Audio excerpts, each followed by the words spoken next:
When a person is drunk, he... Yes, definitely. Does the amount of alcohol matter? Sure. If a person is drunk, he sleeps.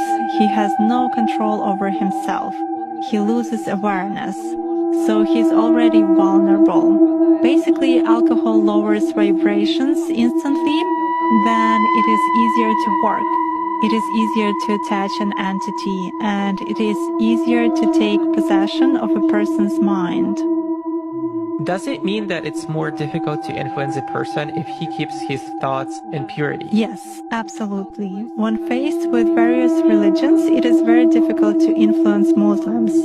They are in a constant connection with the egregore. They do namaz every day and read prayers on a daily basis.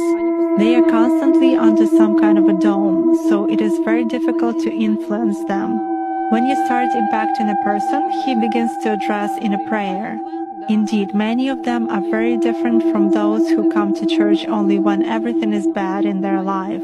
They come to pray and then for 5 years they forget about God, some canons, and so on. Muslims, as a rule, passionately believe and passionately give energy to their egregore, and this egregore protects them very well. That's why it is very difficult to work to make any kind of influence on a true Muslim believer. Is this some kind of a good egregore? Well, for them, yes. This egregore is good for adepts who contribute good energy to it. How do you sense it? For instance, you have found an energy trace of such person. What's next? Do you try to drag him somehow to visualize this threat and you fail? Or how do you do that? It disappears. I cannot get a grip on it. I focus on it, but something immediately knocks me out of the flow, just like that. Or I visualize a person in front of me clearly and can affect him even at a mental level, but some image is not created in my mind at all. I even look at a photo, reproduce an image, but it vanishes from my mind.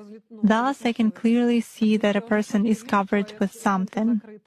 Does this only work with Muslims? It does for me.